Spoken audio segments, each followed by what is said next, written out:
The Yosemite by John Muir. Chapter 1, Section E. An Unexpected Adventure. A wild scene, but not a safe one, is made by the moon as it appears through the edge of the Yosemite Fall when one is behind it. Once, after enjoying the night song of the waters and watching the formation of the colored bow as the moon came round the domes and sent her beams into the wild uproar, I ventured out on the narrow bench that extends back of the fall from Fern Ledge and began to admire the dim veiled grandeur of the view. I could see the fine gauzy threads of the fall's filmy border by having the light in front, and wishing to look at the moon through the meshes of some of the denser portions of the fall, I ventured to creep farther behind it while it was gently wind-swayed, without taking sufficient thought about the consequences of its swaying back to its natural position after the wind pressure should be removed. The effect was enchanting, fine savage music sounding above, beneath, around me, while the moon, apparently in the very midst of the rushing waters, seemed to be struggling to keep her place on account of the ever-varying form and density of the water masses through which she was seen, now darkly veiled or eclipsed by a rush of thick-headed comets, now flashing out through the openings between their tails.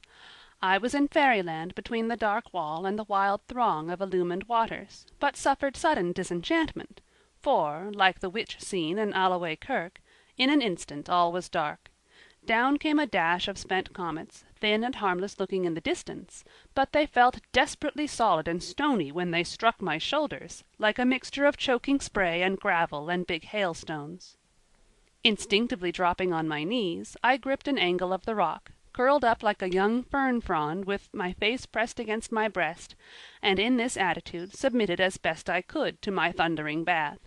The heavier masses seemed to strike like cobblestones, and there was a confused noise of many waters about my ears, hissing, gurgling, clashing sounds that were not heard as music.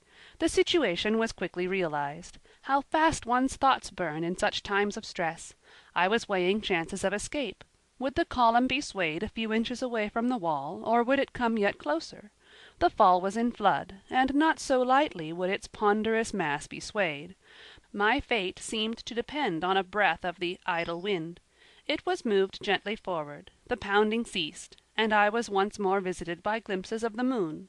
But fearing I might be caught at a disadvantage in making too hasty a retreat, I moved only a few feet along the bench to where a block of ice lay. I wedged myself between the ice and the wall and lay face downwards, until the steadiness of the light gave encouragement to rise and get away.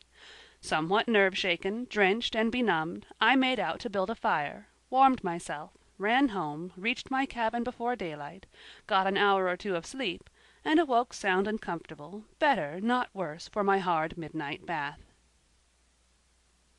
Climate and Weather. Owing to the westerly trend of the valley, and its vast depth, there is a great difference between the climates of the north and south sides, greater than between many countries far apart, for the south wall is in shadow during the winter months, while the north is bathed in sunshine every clear day. Thus there is mild spring weather on one side of the valley while winter rules the other. Far up the north side cliffs many a nook may be found closely embraced by sun-beaten rock bosses in which flowers bloom every month of the year. Even butterflies may be seen in these high winter gardens except when snowstorms are falling and a few days after they have ceased.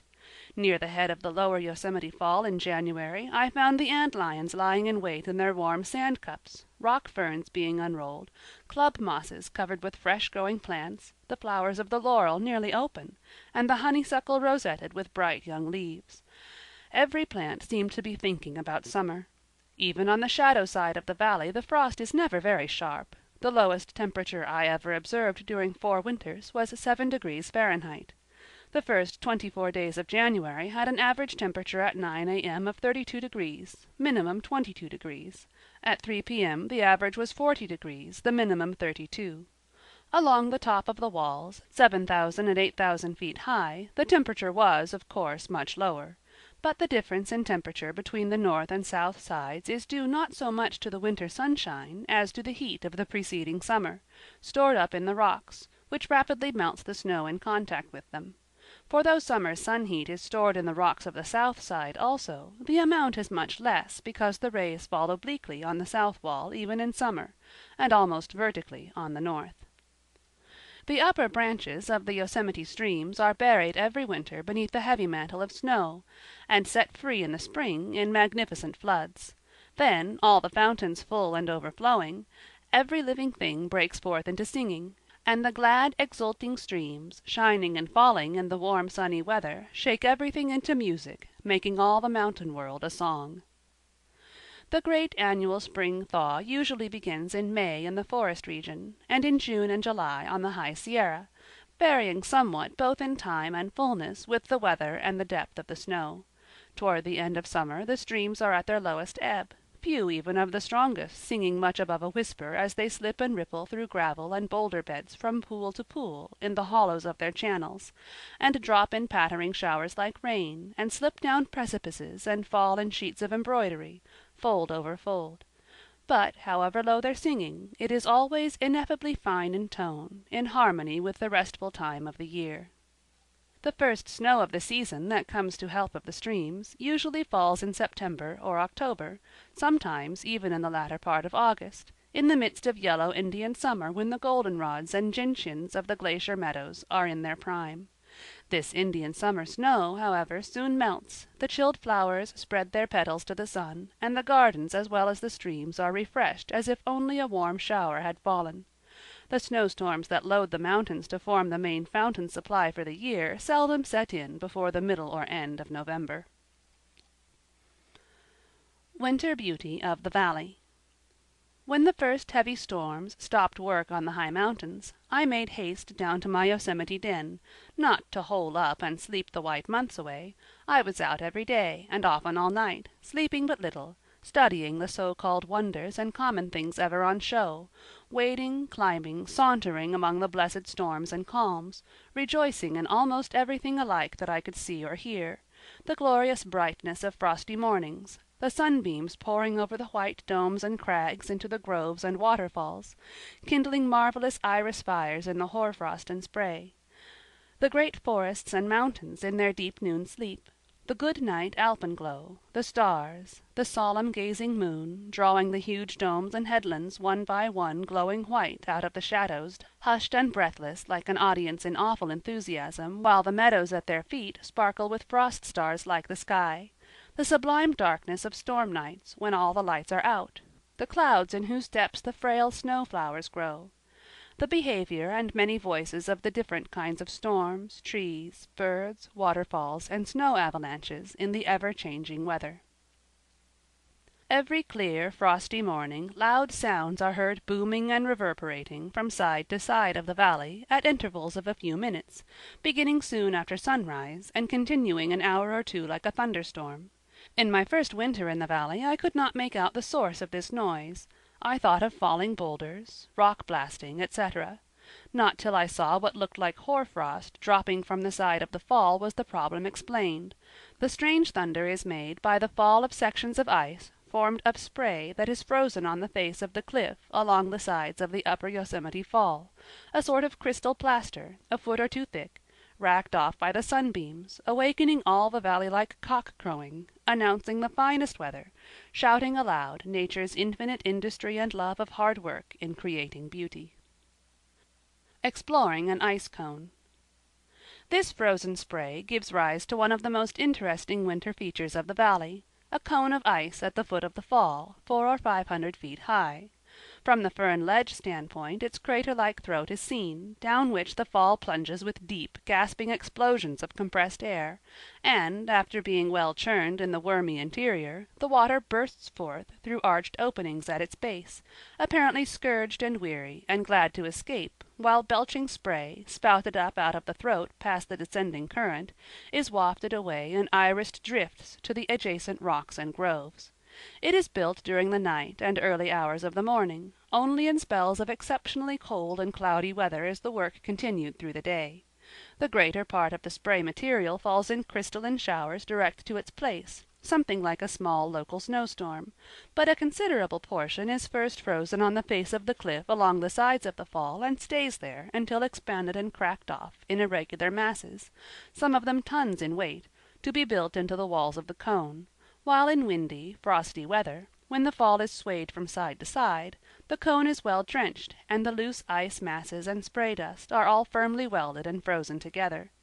Thus the finest of the downy wafts and curls of spray dust, which in mild nights fall about as silently as dew, are held back until sunrise to make a store of heavy ice to reinforce the waterfall's thunder tones. While the cone is in process of formation, growing higher and wider in the frosty weather, it looks like a beautiful, smooth, pure white hill, but when it is wasting and breaking up in the spring, its surface is strewn with leaves, pine branches, stones, sand, etc., that have been brought over the fall, making it look like a heap of avalanche detritus. Anxious to learn what I could about the structure of this curious hill, I often approached it in calm weather and tried to climb it, carrying an axe to cut steps. Once I nearly succeeded in gaining the summit. At the base I was met by a current of spray and wind that made seeing and breathing difficult. I pushed on backward, however, and soon gained the slope of the hill, where by creeping close to the surface most of the choking blast passed over me, and I managed to crawl up with but little difficulty. Thus I made my way nearly to the summit, halting at times to peer up through the wild whirls of spray at the veiled grandeur of the fall, or to listen to the thunder beneath me.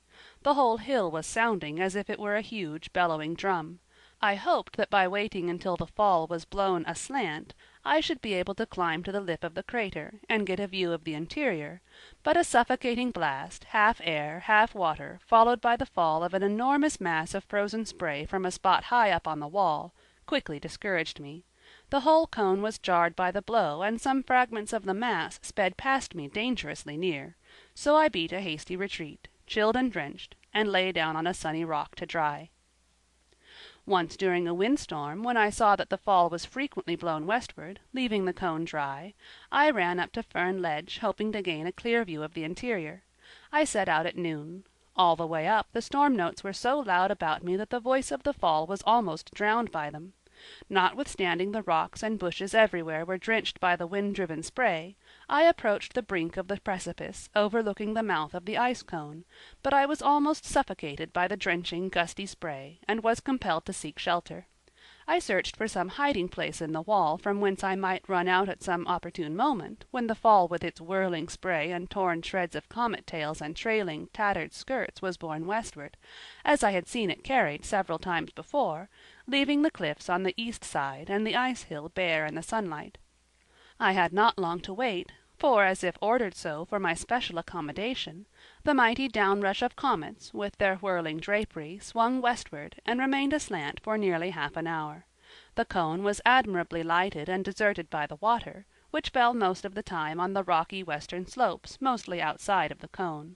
The mouth into which the fall pours was, as near as I could guess, about 100 feet in diameter north and south, and about 200 feet east and west, which is about the shape and size of the fall at its best in its normal condition at this season. The crater-like opening was not a true oval, but more like a huge coarse mouth. I could see down the throat about 100 feet, or perhaps farther. The fall precipice overhangs from a height of 400 feet above the base, therefore the water strikes some distance from the base of the cliff, allowing space for the accumulation of a considerable mass of ice between the fall and the wall. End of Section E, and end of Chapter 1.